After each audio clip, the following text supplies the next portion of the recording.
The key thing about public engagement with any research is that it is a two-way process. And that means that there's benefit not just for the public in being part of those conversations, but also that researchers can benefit from the insights that they can get from talking to the public, understanding what their concerns might be, but also potentially finding new avenues for research in areas of research that they might not normally have thought about, because they get so close to the research that they're doing in their area of expertise. Being able to look up, have a conversation with someone who maybe has a different perspective can suddenly open whole new fields of research. To start the subject, it's always, I find it easiest to ask a question. So, what do you know about genome editing? Have you heard about CRISPR in the news? Do you know what design of babies are? Or to get them thinking about what they already know, and then take what they know further to give them information or ask their opinions about, well, have you thought about how genome editing can be used to feed the world or in drug development? So it's about probing questions, thinking about where to start, gauging what they know from that, and taking it further to decide what it is they want to talk about or what more information they want. I think it's important that those discussions are kind of quite organic, and we don't be too prescriptive about how those discussions happen. But what you'll find is that people do have a level of knowledge that you can build from, and you can take people on a journey to explore some really interesting issues. And that can be lots of different things. I really think people just want a conversation, they're interested in it, and I think it's important to engage with them because it's your role to dispel the myths that they have heard. Both the press and people love to jump to the big questions, and they love to jump to conclusions about what the technology can do, and even if that is a million miles away from what you're doing in your own day-to-day research, it's still worthwhile engaging with the topic. So at the moment I'm working for a European funded project that is called Orion Open Science, and this is about how we can align the scientific research that is being done in our institutes to the views, needs and expectations of society.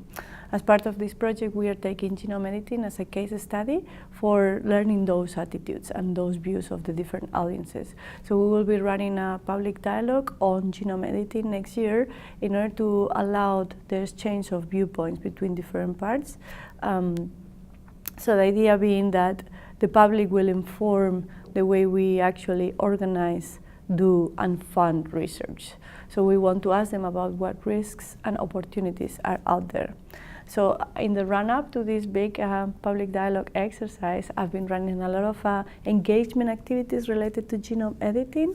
So for example, in Cambridge Science Festival, we organize a roundtable with experts coming from law, from science, from policy making and from engagement, and they all shared their views on genome editing, and then the public could share their opinions with them, which was very enriching from both parts actually.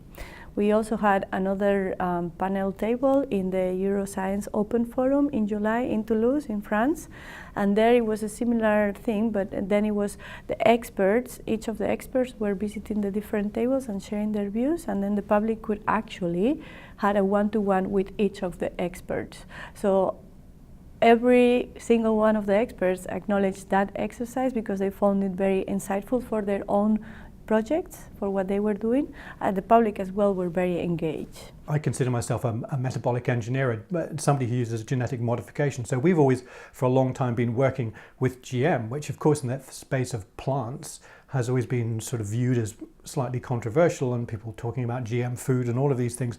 So we've always sort of tried to find the right way to explain to people about aspects that they might be concerned, like safety and and utility. Why is it you want to do this? Who owns this technology? These are questions that people ask and say, well, are you funded by a company? Is it a big bag company that's paying you to do this? Are they going to control all the food in the world? These are the questions that people ask, and I think they're legitimate questions to ask.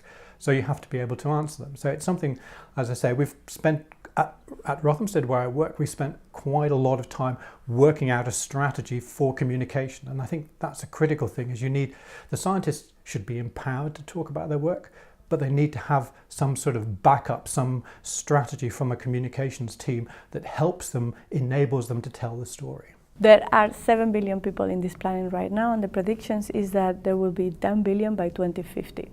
So how can we ensure that there is enough food to feed all those families in the long run with the limited planetary resources that we have?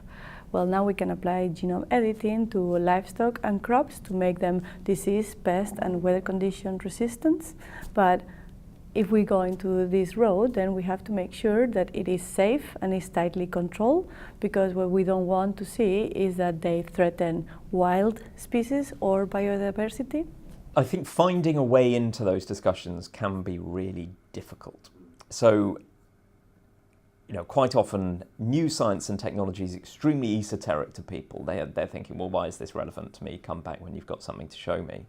And it's things like food and transport and medicine that people have experience of that quite often give a way into those discussions. I think one of the big areas for genome editing recently that's caught the public's attention is in human embryo editing. So where we're actually changing the sequence of the human germline, and that's really wouldn't have been possible before because the efficiencies were just way too low.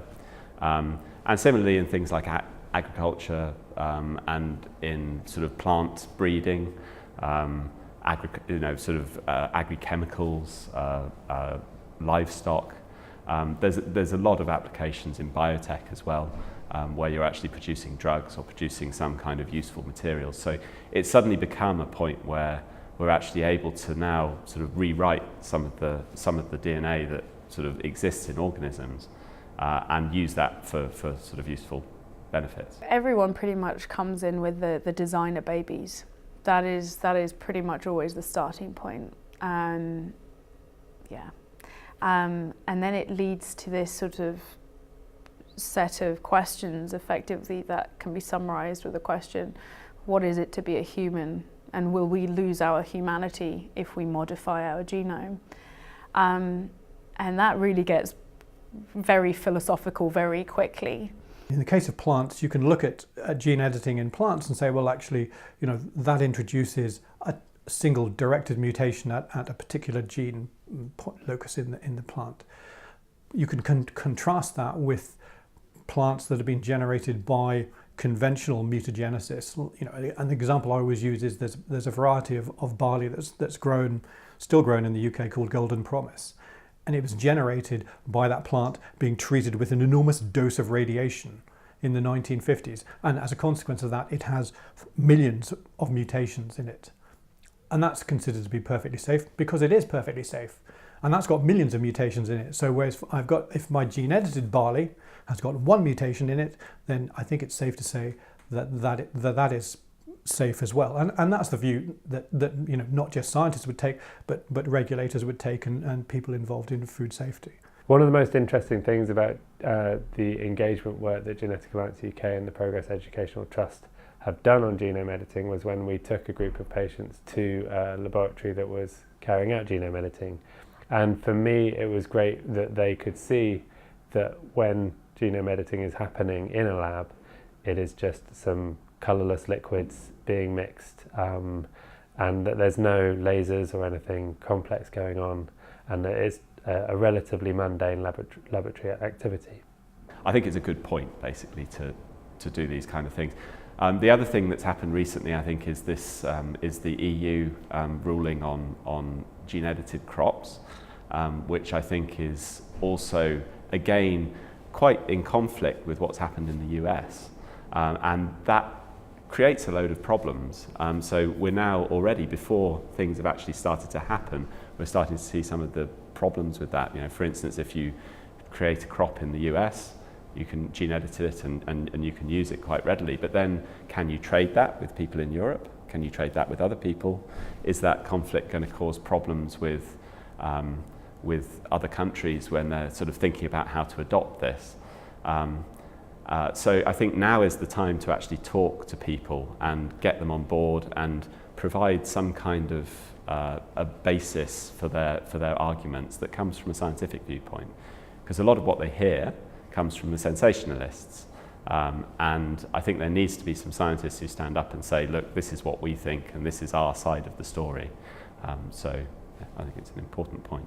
Actually, when describing CRISPR genome editing, it is important to mention that it is an innate and natural bacterial system, that it is not something that it's not an exogenous, don't use that word either, kind of mechanism or chemical that is happening. It is just we're leveraging an innate bacterial immune system to do something else. But I don't actually think that there's anything wrong with talking about all the sensationalist stuff, and I think the fact that genome editing really captures the imagination is a powerful aspect of the technology. You just have to make sure that you flag up the fact that we are talking about something that is outside of the realms of current capacity, and we are discussing whether or not we should be aiming for this or not. And I think that usually often helps, actually, because it sort of de-escalates the emotional reaction and the fear, because we can't do all these things that people are fearful of on the whole. One of the important aspects in research is that it's allowed us to do things in other contexts and have different disease models. So it means that instead of doing something in a model system like a mouse, we can actually create that same model in a human cell type and actually study what's happening in a more relevant cell type, but also something that avoids some of the sort of implications of mouse research as well. So I think there's a number of examples where that's been the case and been very, very useful. And that's not just in the basic research side of things, that's also in the sort of drug development world. So the pharmaceutical companies, when they're testing drugs, you can test them on a mouse, but for instance in the neurological sphere, which is one I work in, those models have not proven to be very good. So we're quite hopeful that the human models that we're now able to produce will be better and therefore sort of discover better drugs, if you like, to do treatments. So I think there is a direct application for some of the research that's going on to the public. I don't think it's just in the application of editing in the public domain.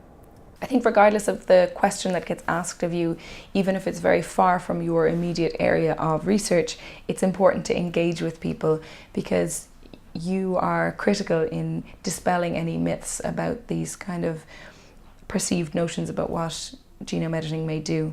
Another thing that's really important is actually to not overplay what we're actually going to be able to do in the future. So manage expectations of the public. So if we say we're going to cure all genetic disease in the next 10 years, I think that's probably unrealistic. And it sets sights that the public would expect to happen.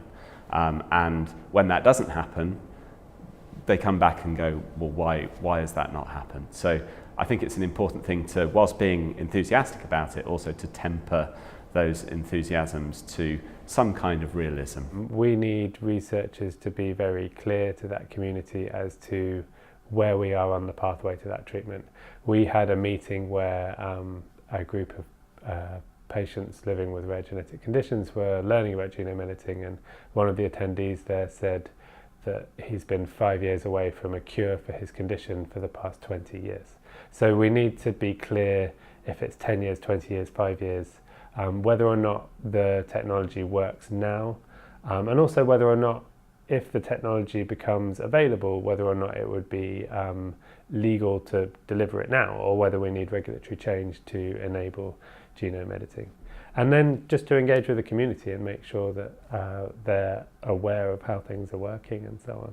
It is important to bear in mind when engaging with patients that these people might be bearing high expectations regarding the potential future treatments that will be developed thanks to genome editing. So I would say when engaging with this group, do not overpromise and do not share information that you are not 100% sure. So make sure that whatever you're telling them is accurate. And this comes back to the idea of why it is so important to engage the different publics, because they need to be informed for whenever that situation come alive, that they are informed and they can take the decisions. I would say there is barriers for scientists to go out in public engagement as much as the public to communicate with the scientists. And it's, as a scientist in a lab, transferring what you do day to day to the big applications of ethics, life, how it can affect life is just as hard as the public engaging in that. So if you make sure that you think of it as the bigger picture, and that just because you understand it doesn't mean others will understand it, you can break down the barriers of public scientists and just have a conversation about science and the implications on everyone.